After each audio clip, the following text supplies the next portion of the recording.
Bonjour à tous mes dégustateurs, donc bienvenue pour les vins du week-end. Alors ce week-end, on a poursuivi en fait la découverte des vins du domaine Mas, qu'on a rentré la semaine dernière, et dès 2012 de Guigal, voilà, qu'on a bu, je dirais, un week-end assez classique, à commencer par ce Châteauneuf du Pape, donc 2012, de chez Guigal, grand classique de la maison, évidemment, les Guigal. Hein.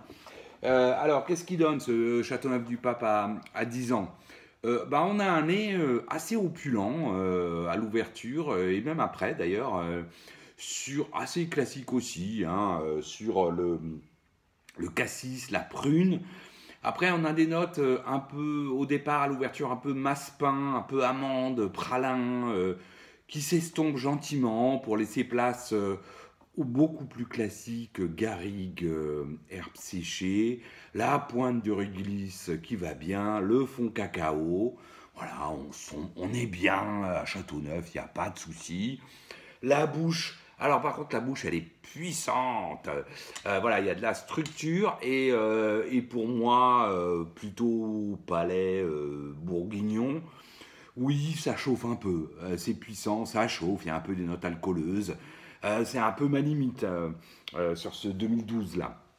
C'est marrant parce que sur Beaucastel, on sentait la puissance, mais il n'y avait pas ce côté alcooleux. Là, on l'a un peu plus, c'est puissant, alcooleux. Voilà. Après, ça reste très joli, les tanins sont soyeux, c'est droit, structuré, c'est pas non plus n'importe quoi. Comme d'habitude chez Guigal, c'est très bien fait, c'est précis. On est sur la prune, le cassis, les notes réglisse, herbes séchées, garrigue, le fond cacao, voilà. Tout ça est très classique. La finale garde de la fraîcheur. Garde de la fraîcheur. En tout cas, la finale est sur la structure. Mais oui, elle chauffe. Non, justement, elle ne garde pas de fraîcheur parce qu'elle chauffe un peu. Elle est puissante. On est à Châteauneuf d'un autre côté. Hein. D'ailleurs, si j'ouvre un Châteauneuf, il faut quand même que je m'attende à boire un Châteauneuf à un moment. Voilà, il faut que j'accepte. Il faut que j'accepte ce que je bois. Voilà. C'est bien fait. Après, oui, c'est pas forcément ce que je préfère, même si c'est très bon, très bien fait. D'un autre côté, j'ai ouvert ce château neuf sur je sais plus quoi, des plats où je me suis dit, que j'ouvre classiquement un château neuf et ça marchait bien sur les plats. Bon, bah donc on était content. Ensuite, qu'est-ce qu'on a ouvert? Ah oui, on a ouvert, donc on continue la poursuite des vins du domaine Mas qu'on a rentré il y a 15 jours. Cette fois-ci avec donc un Givry, domaine Mas, donc cette fois-ci avec la Cervoisine, donc autre premier cru de chez Mas. Alors là, par contre, hein, on a bu Grand Terroir et Champ-Lalot la semaine dernière. Là, il y a Cervoisine. Il restera, je ne sais même plus comment il s'appelle, l'autre cru que j'ai rentré, j'ai oublié, moi, bon, qu'importe. Là, c'est la Cervoisine. Donc, et maintenant, premier cru. Et là, grosse surprise, avec un nez au départ très groseille, très fruits rouges, très frais, très, voilà, presque avec un côté acide. Et puis surtout après, une pointe vanillée, alors vraiment vanillée d'élevage, très surprenant, avant que ça s'atténue, pour garder toujours cette petite pointe un peu vanillée quand même, et qu'on retrouve les plus classiques notes végétales de ronces, de sous-bois, assez marquées, de groseille à maquereau, voilà. D'ailleurs, vraiment plutôt typé groseille à maquereau. Sur ce fond mocha, par contre, qui est assez classique, qu'on avait déjà dans les deux autres vins. Mais cette fois, on a un nez vraiment très fruits rouges, très groseille, avec ces notes très végétales, groseille à maquereau, et ce fond mocha qu'on avait déjà dans les crus précédents. Ensuite, en bouche, c'est un peu la même chose. On a une bouche très fraîche, beaucoup moins acidulée, pour le coup, beaucoup plus vive, fraîche, droite, tendue, euh, ce qui est assez surprenant pour 2020. Mais comme si la Cervoisine était en fait un cru peut-être exposé plus nord, ou en tout cas qu'il récolte peut-être un peu avant les autres. Mais vraiment, c'est surprenant de ce que par rapport aux deux précédents, tout d'un coup, on a ce vin qui est même pas acidulé. Il est vraiment frais, vif, droit, tendu. Et donc, aromatiquement, sur la groseille, les notes fraîches végétales de ronces, de sous-bois, de groseille à maquereau. Les tanins sont mûrs, il n'y a aucun souci, c'est soyeux, tout va bien. Voire même, c'est même très soyeux. Mais Voilà, la finale est fraîche, c'est droit, tendu, vif. Voilà, c'est surprenant. Mais alors du coup, ça marchait très bien parce que j'ai ouvert ça sur le Carpaccio. Donc d'habitude, j'aime bien ouvrir des Bourgognes 2008. C'est beau dire comme j'aime bien. Ou 2011, ou 2013. Voilà. Donc des millésimes plutôt frais, tendus. Parce que ça marche bien évidemment avec le côté citronné, acide de voilà. Et ben ce 2020 au départ me suis dit bon on verra bien. Et ben ça a très bien marché du coup parce que c'est très frais, très tendu et du coup ça fait un joli accord. Ensuite qu'est-ce qu'on a ouvert? Ah oui donc on continue donc les 2012 de Gigal avec cette fois la côte rôtie. Donc brune et blonde 2012. C'est quoi est-ce que cette côte rôtie? Que j'avais très bien dégusté les fois précédentes, que j'ai bien dégusté cette fois, même si j'ai été très surpris à nouveau. Alors peut-être que c'était moi, parce que je les ai ouverts le même jour, hein, le givry et la côte rôtie. Et là, à nouveau, j'ai trouvé une petite pointe vanillé caramel, qui est restée d'ailleurs même le lendemain, à 24 heures.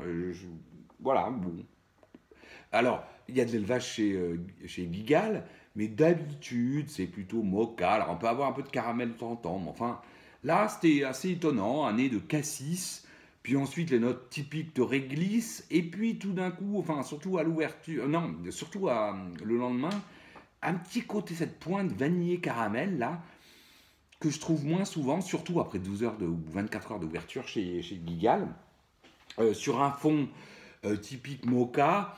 La pointe bacon grillé est un peu moins présente que ce qu'on trouve d'habitude chez Gigal. Hein, bon, voilà. Belle bouche par contre, bien structurée, joli tanin soyeux. C'est à la fois ample, mais il y a de la droiture et donc de la profondeur. Donc le côté de la côte rôtie en attaque, assez ample, joli tanin soyeux. Et puis c'est droit, c'est charpenté entre guillemets. Il y a de la structure et de la profondeur. Belle finale, plutôt fraîche, assez puissante sur ce 2012. Et puis, toujours sur ces notes de cassis, puis ensuite de pois, voire de réglisse.